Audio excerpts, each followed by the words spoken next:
Welcome, Louella. Thank Thank you you. very much. Okay, so look, I don't have the screen behind me today anymore, and I might just look down at my laptop just to support because there's quite a little bit for you guys to be across what's coming up. But yes, by way of introduction, I work at North Sydney Council in the sustainability team. I support businesses on their sustainability, and there's a few different ways that we do that, and I'll try today to speak about the ones that might be most relevant to you guys here in this room today.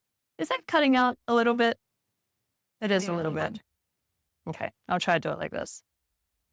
So look, I guess the context for sustainability in council, we do have a community strategic plan at North Sydney that's carrying us from 25 to 2035.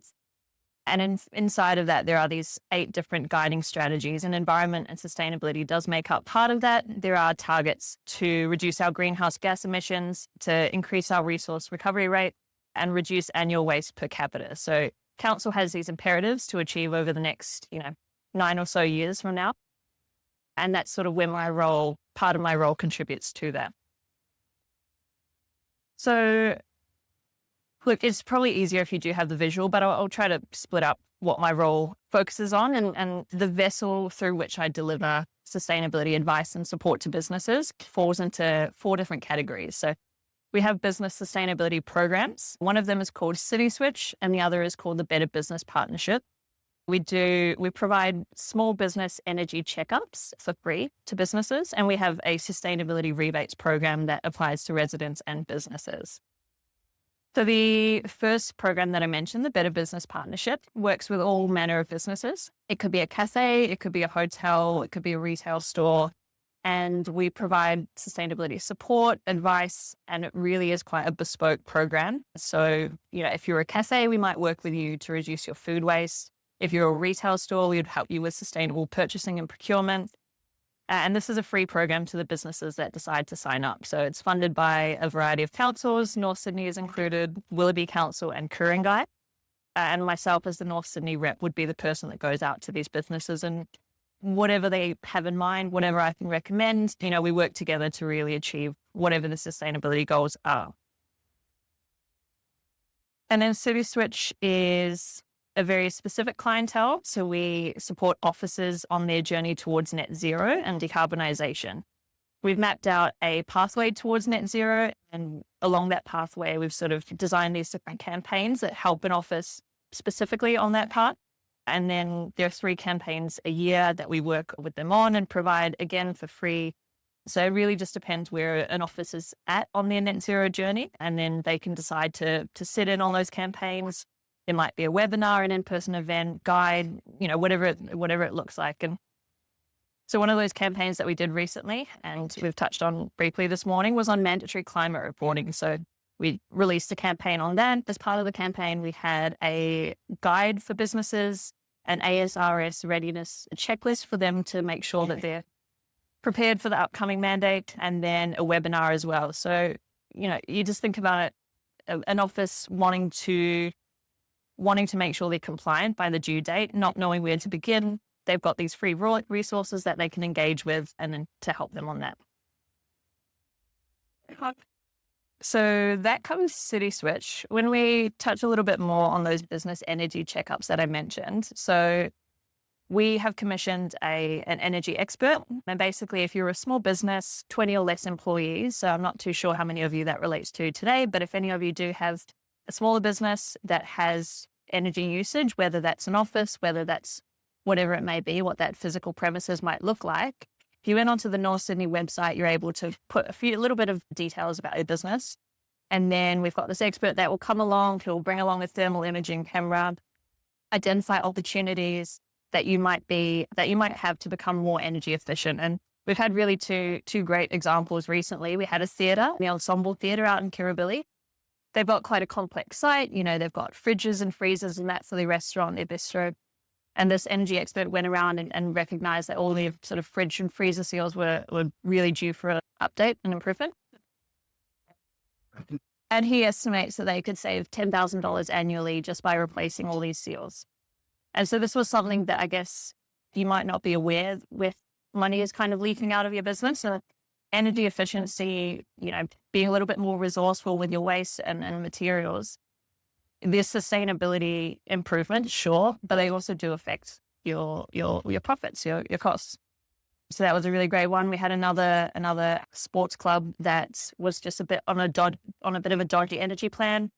This guy came along, our energy expert, and made a recommendation to change plans, which would save them $5,000 annually.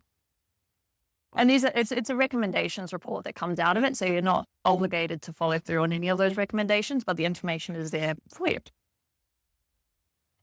And we also have a sustainability rebates program that applies to residents and businesses. On the business side of things, if you have any upgrades that you'd like to make to your premises, you'd like to install solar, you'd like to upgrade to reverse cycle air conditionings, you want to electrify your kitchen and get induction cooktops, we have rebates available up to the value of $5,000 for you to do that.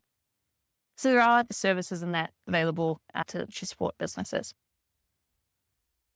Is this microphone helpful or is it cutting out a little bit too much? That's okay? We're hearing you. I know it is. Yeah, just a little bit up and down. That's okay.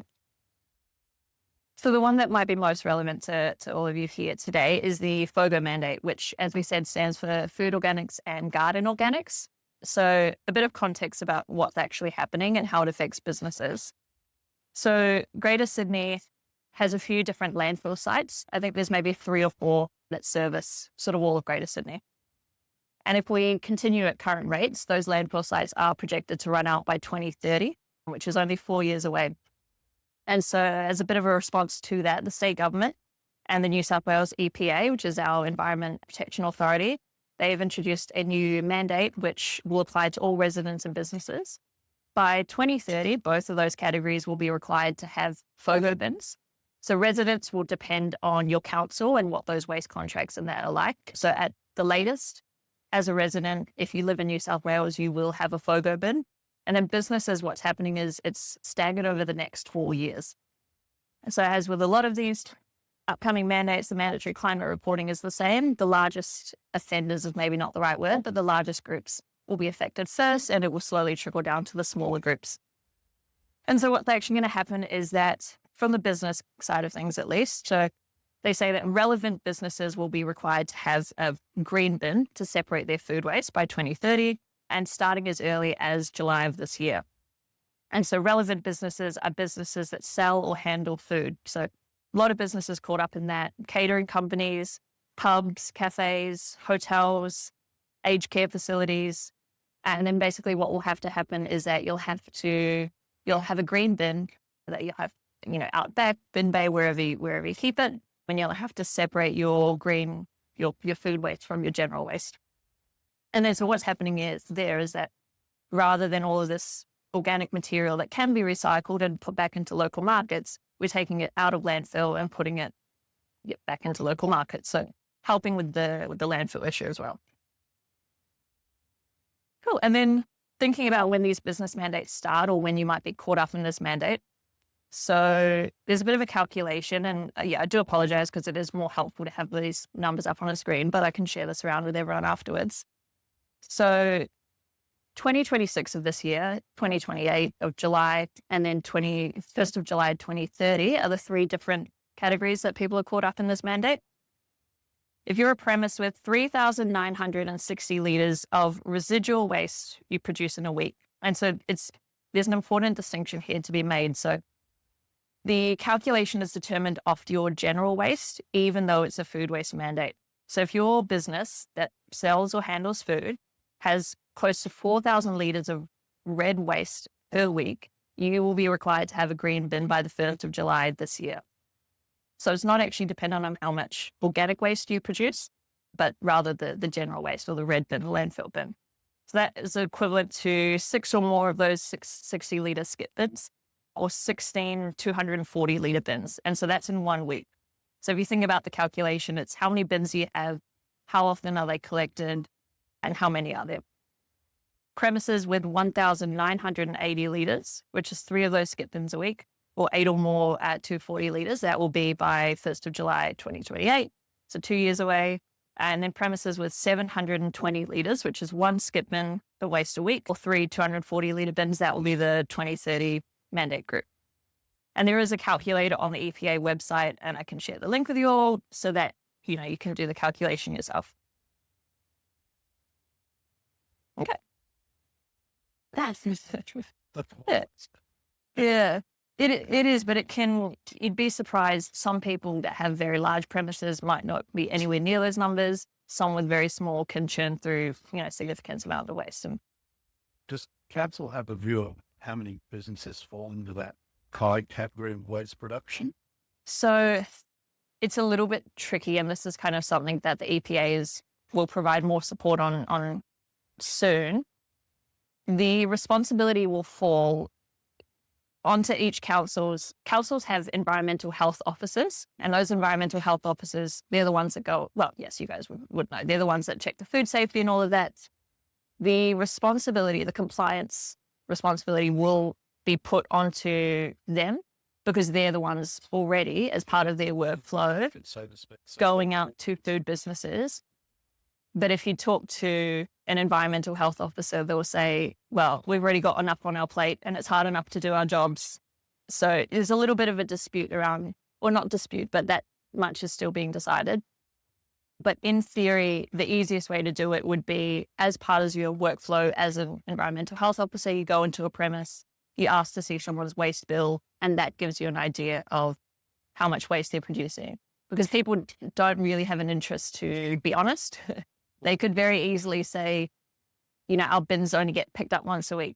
And if they're getting picked up every day, then they could quite easily hit these numbers. But it's not the food, how much food waste they're generating.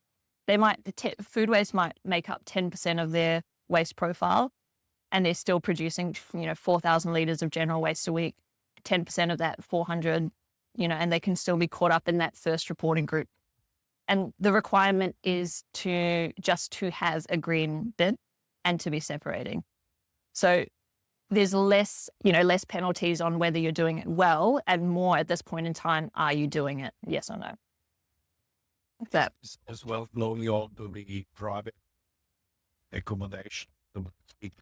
If you sell or handle, yeah. Well, in what sense? Sorry. So well, in the moment, I'm in your council where I reside, and I have a yellow bin, which is a gigantic monster. Oh. And I have a tiny little red bin, which is 30 years old, because I never got an auto bin. Either of them are not even to a third full. Yes. The green waste is still the old draw. So if you commercial, where the bins are under a residential arrangement, that will fall under the sort of council. They'll organize it. Where it's commercial and you're in charge of your own waste contract, that's when these business mandates will apply. The residential, so there are, for example, some aged care facilities that are under more of a kind of residential arrangement, and so they will be in the same way that councils for residents. So it's 2030 is the final date. They'll get lumped into that group as well. And so the Better Business Partnership Program, which I mentioned earlier, we received a grant from the EPA for 3 years. And within that, what we're able to do is to go out to businesses and provide one-on-one support to help them with this transition, whatever that may look like. It might be awareness of the mandates. It might be helping train their staff and kind of outlining a little bit those first few steps, and even providing ongoing support. It really can look like anything. It can be a waste assessment. I've gone around to a few sites with a pair of gloves and scales and, measured their waste and put recommendations back to them of how they can reduce it. I came back from that day. I had honestly the best time. I really, really loved it. So here I was just talking about, so the free support, yes, waste consultation, which is what I mentioned, going out, rifling through the bins, coming back. Maybe these are the 3 most common items you have in your bin. Is there any quick wins that we can do for you guys that save you money? Staff training and education. We can also help you get 50% off the cost of waste reduction equipment. So if you're a larger site, you wanted to get maybe like a dehydrator to process your food waste, we can help you get 50% off that cost through the EPA, up to the value of $50,000. Because we're in this space, we are quite across what the solutions are out there as well. And there's 2 that I think are really great, very easy for businesses to implement. There's a service that works in New South Wales. They do it in Victoria as well, called Reground. They work with coffee grounds. So if you're a cafe or hotel, you've got a coffee machine, rather than those coffee grounds going in the bin, contributing to, there's cost in that associated with disposing that. This organization comes, picks up the coffee grounds, and then they distribute it to community gardens for free.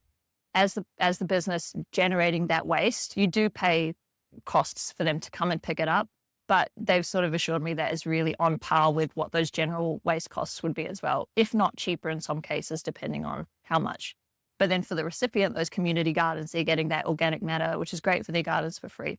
And so that's a service that is kind of a near perfect replacement for whatever you might have in your kitchens now, or your cafe, part of the kitchen that has a coffee machine.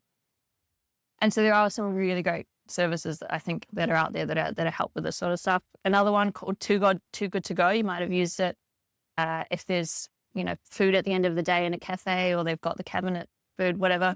You can they put it up on this app called Too Good to Go, bundle it up into a bag, and then as a customer you access it for heavily discounted, and it saves food waste from going to landfill. So, and one other note that I had put down here. So when you're required to have this green bin in place depends on the volume of your red bin. So not that I would incentivize doing it this way, but if you wanted to push back that start date requirement, you could reduce your red bin volume and you would be required to have that green bin later. So July 26th, let's say you're not quite ready to introduce these changes to your business. If you bring your general waste down, you might only be required to start doing this in 2028. So there's a few different ways to look at it. There are benefits, obviously, to this. If you've got less waste, you're spending less to send it to landfill to dispose of it. If Greater Sydney does run out of landfill by 2030, waste disposal costs will go up for everyone, for residents, businesses. So it's not all that far away. It's great for the planet. So you're reducing your carbon footprint, because when this organic matter, even though it is organic, it ends up in landfill, it releases methane. And methane, I think, is 28 times more potent than carbon dioxide. So it's not kind of physical pollution in the way plastic might be, but it's emissions. And then it's great because it gets recycled, turned into commercial compost. It can be applied to parks and gardens and things like that, to the benefit of all of those sites. Yeah, I think so. I had a few frequently asked questions that I had put up on the screen, but we can also just go to the group as well if there are any questions. Oh, yeah. Finally. Oh, amazing. Thank you. I think we should. Thank you so much.